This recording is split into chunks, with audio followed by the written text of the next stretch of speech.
Bonjour à tous et bienvenue dans cette vidéo donc aujourd'hui dédiée au VBA et à la programmation Excel et notamment ici donc sur la gestion du personnel. Voilà, donc j'avais fait je crois une petite présentation de cet outil qui permettait de gérer une base de données en gérant ici en ayant un formulaire de connexion, en ayant ici la possibilité de pouvoir alimenter une table RH, avec ici des matricules, des noms, des prénoms, et ainsi de suite. Et on va aller voir ici, voilà, il m'a été demandé de montrer en détail comment ça a été fait. Donc c'est parti donc, pour ce premier module où on va apprendre déjà à créer ici voilà, le petit formulaire de connexion et ici avec la possibilité d'y afficher des logins. Donc ici pour l'instant il y en a 3. Voilà, utilisateur par exemple ici 2 et puis ici mettre en mot de passe. Donc évidemment si c'est pas le bon il va vous dire que c'est pas correct, donc il faut refaire l'identification et le mot de passe, et dès que c'est bon et que je valide automatiquement il va afficher ici les autres boutons pour lesquels les gens y ont droit d'accéder, sinon il ne montrera pas ces boutons. Okay. Alors déjà présentation de cette feuille. Alors le classeur, lui c'est un classeur tout simple, hein, avec 3 feuilles uniquement. Une feuille menu où on va ici afficher plein d'infos, avec ici une petite barre de boutons de commande, ici où on a ici créé des formes tout simplement. Moi j'ai créé des formes, hein. J'ai pris ici dans l'onglet insertion, forme, j'ai pris un rectangle, ici à coin arrondi, et je l'ai ici dessiné, et puis derrière il y a juste qu'à lui donner un nom, voilà tout simplement. D'accord. Et on va aller voir que ces boutons je les ai renommés, parce que par défaut quand on en crée un, ici, hein, j'ai créé un bouton qu'on aurait pu mettre ici en forme avec des reliefs, peu importe, vous y mettez ce que vous voulez. Ici, on pourrait mettre ici, par exemple, voilà, bouton 1, par exemple. Peu importe. Ok, donc vous y mettez le texte que vous voulez voir apparaître à l'intérieur de cette forme. Hein. Ça, j'ai déjà montré plusieurs fois comment insérer une forme. Voilà. Et à partir de là, donc ici, ce bouton, il s'appelle rectangle coin arrondi numéro 22. Bon, il peut y en avoir d'autres. Ok, peu importe. Dès que je le duplique, lui, il va faire CTRL-C, CTRL-V, il va l'appeler 24. Voilà, je le duplique, CTRL-D, il va l'appeler 25, et ainsi de suite. D'accord. Alors, pour s'y retrouver plus facilement et ensuite pour gérer du code, la première chose que j'ai fait, c'est que ces boutons, je les ai renommés. Voilà, ici, vous pouvez les renommer. Il suffit d'aller ici dans la zone de nom. Et ici mettre, alors moi ici je les avais nommés rectangle, mais ici vous pouvez mettre bouton 1, voilà. Ensuite on crée un deuxième, ici je fais CTRL-C, CTRL-V, voilà. Ici je peux créer un deuxième qui va s'appeler bouton 2, et ainsi de suite, ainsi de suite. Okay. Voilà, renommez vos objets, bouton 1, voilà. Bouton 1, bouton 2, ok. Et ainsi de suite. Mais là, c'est ce que j'ai fait. Donc ici, j'ai créé le premier bouton qui s'appelle rectangle 1. Ensuite, j'en ai créé un deuxième qui s'appelle rectangle 2. Un troisième qui s'appelle rectangle 3. Et ainsi de suite. Je les ai tous renommés jusqu'au dernier, ici, qui lui s'appelle rectangle 7. Donc j'en crée autant que je veux. J'en ai profité pour renommer aussi mon image, mon logo. Ici, je l'ai appelé logo. Voilà, ainsi de suite. Et puis ça, c'est juste des cellules fusionnées où j'ai mis un titre. Okay. Donc dès que j'ouvre ici ce bouton, qu'est-ce qu'il a fait? Il a masqué tous les boutons de commande pour que les gens ne puissent pas y accéder, déjà, il y a d'une. Et ensuite, il ouvre un formulaire d'identification, d'accord, où il va demander un login d'utilisateur, un nom d'utilisateur et un mot de passe associé à l'utilisateur. Donc si l'un des deux ne correspond pas, eh bien évidemment, vous ne pourrez pas vous identifier. Et dès que c'est bon, eh bien automatiquement, il va vous autoriser donc d'accéder au bouton de commande. Alors comment faire ce code-là? Eh bien on va aller voir comment on fait. Donc déjà, on va aller ici dans un module qui s'appelle connexion. Et je vais ici donc gérer tout ça. D'accord, il y a ça, et puis on va déjà présenter le formulaire. Alors, le formulaire de connexion est tout simple. Voilà, donc des labels, ici que j'ai renommé label login, ici label mot de passe, avec une liste déroulante, une combo box que j'ai renommée CBO login, d'accord, et ici une zone de texte, on est bien dans une text box, qui s'appelle txt mdp, mot de passe, d'accord, tout simplement. Et ensuite ici, avec ici une petite image, peu importe, et ici un petit bouton qui vous permet de pouvoir mettre bouton validé, voilà, que j'ai appelé BTN validé, voilà, et ainsi de suite. D'accord. Et on aurait même pu mettre ici une infobulle, voilà, cliquez pour vous authentifier.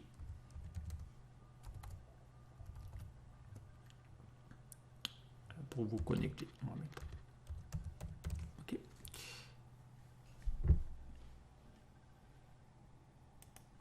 Et ainsi de suite. OK, voilà, pour vous connecter.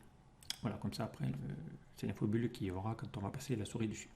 OK, voilà, donc tout simplement l'ouverture, d'accord. Alors, à l'ouverture ici, hein, dans la combo, j'ai mis donc une propriété qui s'appelle ici raw source, et dans cette raw source, j'ai mis le nom d'une plage donnée qui s'appelle list login, puisque à l'ouverture de ce formulaire, d'accord, si je me mets ici au niveau du formulaire et que je l'exécute, vous allez voir, il y a déjà ici les logins qui sont déjà préchargés dans la liste déroulante, dans la combo box, et cette liste déroulante, elle vient de quelque part, d'accord. On va aller voir ici comment on fait pour la charger directement. Et pour la charger, eh bien, on va la chercher dans une feuille, mes listes, d'accord, que j'ai mis ici beaucoup plus loin pour ne pas être ici, hein, où j'ai mis ici un petit tableau avec ici vos identifiants. Alors je peux en rajouter une troisième, quatrième avec des mots de passe. Moi j'ai mis le même partout, mais vous pouvez changer évidemment. Et j'ai créé donc une plage nommée. Hein, donc si je vais dans l'onglet formule, gérer les plages nommées, j'ai créé une plage nommée qui s'appelle liste login, hein, que je vous l'ai montré. Et si je lui dis d'aller sélectionner la plage nommée, c'est bien celle-là. D'accord, ici, il vous met les trois plages nommées qui se trouvent ici. D'accord, trois utilisateurs, on aurait pu en mettre en quatrième, cinquième, et ainsi de suite. Voilà. Et c'est cette plage nommée, donc liste login, que je lui ai demandé d'aller afficher dans le formulaire. Donc si je reviens ici dans mon formulaire de connexion, voilà, ici, hein, dans la combo box, j'ai donné ici le nom de la plage nommée qui va chercher les trois noms qui se trouvent ici. D'accord, et ça va le charger.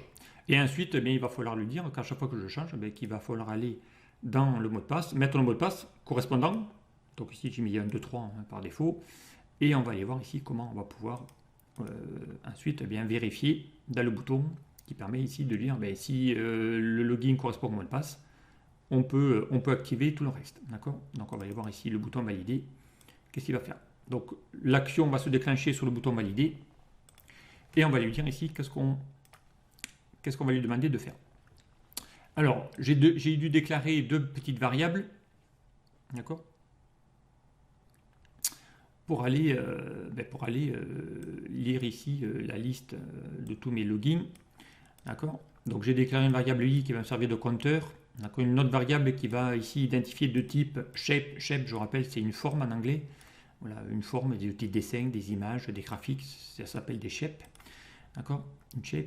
Voilà, avec une variable, mes boutons de type forme. Okay, j'ai mis en place une gestion des erreurs, au cas où, s'il y a une erreur, eh bien, tu sors, juste devant le NSUB. On va lui dire d'aller, s'il y a une erreur, va aller à la ligne numéro 1, et la ligne numéro 1, elle se trouve tout à la fin. Et du coup, il va sortir de la procédure. À partir de là, je vais appeler une procédure qui permet de remettre les compteurs à zéro. Alors, c'est quoi donc, call, c'est pour appeler une procédure. Et il va chercher une procédure qui s'appelle remise à zéro. Cette procédure, vous l'avez ici dans la connexion, cette procédure remise à zéro, là voilà, elle va vous permettre ici de pouvoir mettre à vide dans la feuille menu, vider tout ce qu'il y a dedans. Ici, hein, s'il y a une image, s'il y a tout ce que vous voulez, ça va mettre à jour, ça va vider les images, les formes, le texte qu'il aurait pu y avoir dans cette feuille, sauf évidemment les boutons qu'on va évidemment laisser. D'accord, et on va aller voir ici ensuite tout ça par la suite. Donc il va prendre ici, il va retirer toutes les formes, les objets, sauf évidemment le bouton de commande qui est là et mon logo. Évidemment, les deux je les y laisse, hein. Sinon il va les effacer aussi. Donc là je lui dis, hein, pour chacune de mes formes qui se trouvent dans cette feuille active, donc la feuille ici présente, d'accord, sur toutes les feuilles, et bien on va lui dire, sauf celle qui s'appelle rectangle, d'accord, et sauf celle qui s'appelle logo, je rappelle le logo c'est mon image, et ici c'est tous les boutons qui s'appellent rectangle 1, rectangle 2, rectangle 3, rectangle 4 que j'ai créé ici par la suite, d'accord. Donc pour excepter ces deux-là, et bien pour tous les autres tu vas les supprimer, d'accord. On va lui dire les boutons tu les deletes, d'accord. Pour la feuille active, qu'est-ce qu'on va lui demander aussi de faire? Eh bien on va lui dire ici d'aller afficher ici une zone de texte, on va aller voir une fiche info qui va nous servir après à pouvoir, donc c'est une zone de texte qu'on va pouvoir, une textbox qu'on va pouvoir alimenter pour y afficher des infos à l'intérieur. D'accord, alors on lui a donné une taille, une hauteur, une largeur à cette forme, les zones de texte. Et ici, donc, on va la nommer ma fiche info, ou d'ailleurs, c'est le nom qu'on va donner à cette zone de texte pour pouvoir ici le mettre. Et ensuite, pour l'instant, on va mettre à faux tous les boutons pour les masquer. D'accord? Et ainsi de suite. Voilà ici pour ce que fait la remise à zéro, ça va effacer, hein, je vous montre. Si ici j'insère, je vais insérer une image d'archive par exemple, je vais en prendre une au hasard, peu importe, je vais prendre celle-là, voilà, je mets là, je vais insérer une forme même. Voilà. Peu importe, dès que je vais faire en connexion, vous allez voir que derrière, l'image et la forme ont disparu. Donc je remets à zéro toute la feuille, voilà, directement. Ok. Et dès que je choisis donc un utilisateur et un mot de passe, le bon, je fais valider. Et automatiquement, je lui demande d'afficher tous les autres boutons, puisque derrière, il a droit maintenant d'accéder au bouton rectangle 2, au bouton rectangle 3, et ainsi de suite. D'accord? Donc on va aller voir ici le bouton valider, qu'est-ce qu'il fait? Ben, il a appelé déjà la remise à zéro pour effacer tout ce qu'il y a. Et à partir de là, on va rendre invisible la feuille fichier info qu'on lui a demandé d'ouvrir dès l'ouverture, parce qu'elle est en mode masqué. Et ensuite, on lui dit de parcourir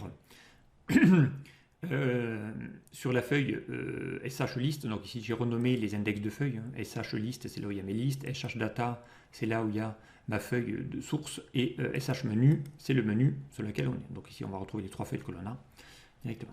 Donc ici, je lui ai demandé si le contenu de ma liste déroulante, de ma feuille de connexion est égal au nom se trouvant en cellule I, donc de la ligne 2 jusqu'à la 4 et jusqu'à la ligne colonne 27. Alors la colonne 27, c'est celle qui se trouve ici, la AA. D'accord. Si je fais ici égal colonne, vous allez voir que celle-là, c'est bien la colonne 27. Je vais lui demander d'aller vérifier dans la colonne 27 et dans la ligne 2 si le nom et le login sont identiques, d'accord, à ceux que j'ai mis dans ma liste déroulante et dans ma zone de texte de connexion. Voilà, si je mets utilisateur 1 et 1, 2, 3, si les contenus de ces deux cellules sont identiques à ça et ça, et bien dans ce cas-là, c'est que tu as mis le bon. Dans ce cas-là, tu peux continuer par la suite. Donc c'est ce que j'ai mis ici. Je lui ai dit si le login voilà, est identique et que le mot de passe est identique, et bien dans ce cas-là, on va lui dire pour chacun des boutons qui se trouvent dans la feuille menu, d'accord, on va tous les afficher, puisque d'ailleurs c'est que c'est bon, d'accord, on va afficher toutes les infos et on va les rendre visibles. Tous ces boutons, on va les rendre visibles, on va lui changer la propriété visible et on va le mettre à true. D'accord. On fait ça pour toutes les formes et tous les boutons qu'il y a ici avec sur cette feuille menu. D'accord. Et à partir de là, eh bien, on va réafficher Excel. Donc, on va lui dire application visible égale à true. On affiche Excel au démarrage. D'accord. On va appeler une procédure qui s'appelle affiche feuille, qui va vous permettre ici de pouvoir, quand je vais connecter ici, lui dire d'aller afficher les feuilles. D'accord. Là, on a ici des petits, les petites infos. Voilà, qui va vous permettre ici de pouvoir bien accéder aux feuilles qui se trouvent ici, pour accéder ici aux feuilles, d'accord, pour les afficher. Par défaut, ils n'y sont pas. Ok. Voilà, une fois que c'est fait, qu'on a affiché la feuille, on peut retirer le formulaire de mot de passe, d'accord. Voilà. Et ça, il va le faire pour toutes les lignes qui se trouvent dans le nombre de logins qu'il y a, d'accord. Et si c'est pas le cas, donc ici, hein, si on est en dehors de mon si, eh bien, si ce n'est pas le cas, eh bien, on va lui mettre un petit message en lui disant les identifiants ne sont pas corrects. Donc on va lui mettre une petite image box, une boîte de dialogue, et on va lui dire, on va remettre à vide la liste déroulante où il y a les logins, remettre à vide le mot de passe qui était faux, et on va se remettre sur le login pour aller en renommer un autre si nécessaire. Ok. Et voilà ici comment on fait pour valider ici la connexion. Donc je vous le fais en live. Hein. Voilà, je vais en utiliser un. Là, je vais mettre un faux mot de passe.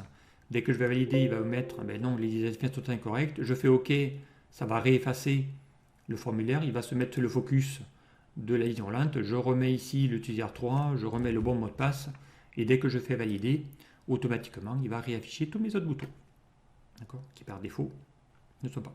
D'accord, parce que dès que je clique sur ce bouton, il va effacer ici tous les autres. D'accord, ici, le fait de cliquer sur ce bouton, ça va, on va affecter une variable qui s'appelle mot de passe, d'accord, ici directement, et ça va automatiquement dans ce classeur, voilà, chercher ici le mot de passe, et le mot de passe, c'est la procédure qu'on vient de voir.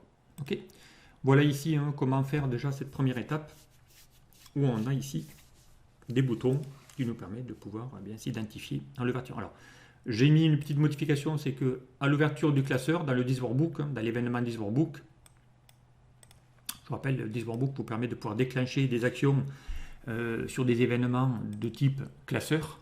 Voilà, à l'ouverture du classeur, à la fermeture, avant d'imprimer, et ainsi de suite. Ici, vous avez tous les types d'événements qu'il peut y avoir dans cette fenêtre. Moi, je l'ai fait ici sur ce classeur-là et sur l'événement ouverture du classeur. D'accord, je lui ai dit de masquer Excel, d'accord, à l'ouverture, d'appeler la fameuse procédure remise à zéro que je viens de vous montrer qui permet de vider tout le contenu de ma feuille menu, d'accord. Je lui ai dit de parcourir toutes les feuilles, enfin toutes les formes qui se trouvent dans la feuille 1. La feuille 1, je rappelle, c'est la feuille menu, d'accord. Et je lui ai dit, sauf toutes les feuilles qui portent un nom, enfin toutes les formes qui portent un nom, sauf celle qui s'appelle rectangle 1, parce que celle-là c'est la rectangle 1, il faut que je puisse y avoir accès. Voilà, je masque tous les autres sauf elle, d'accord, directement. Voilà, et ensuite je lui demande de masquer les feuilles source et liste, c'est-à-dire toutes les feuilles excepté celle qui s'appelle menu. D'accord, donc au cas où il y en a une quatrième, il va les masquer. Donc c'est ce qu'il fait à l'ouverture de classeur. On va tester, je ferme, je sauvegarde. Vous allez voir que maintenant, quand je vais ouvrir mon classeur, qui se trouve ici,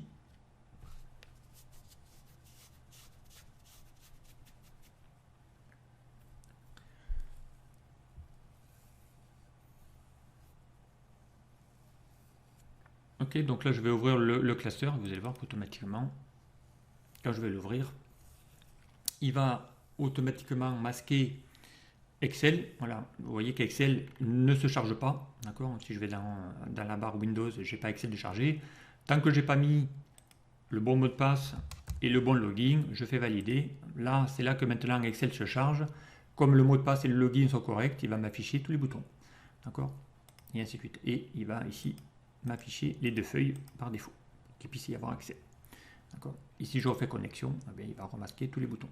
Donc là, c'est ce que fait ici cet événement à l'ouverture du classeur. Voilà, allez, je m'en arrête là déjà pour cette première étape où j'ai présenté ici à l'ouverture du classeur l'événement qui permet de n'afficher que la fenêtre, que le formulaire de connexion. D'accord, ici, formulaire de connexion. On doit s'identifier, on doit vérifier que les bons mots de passe correspondent ici à ma liste qui se trouve là. Et si c'est le cas, eh bien, on y affiche.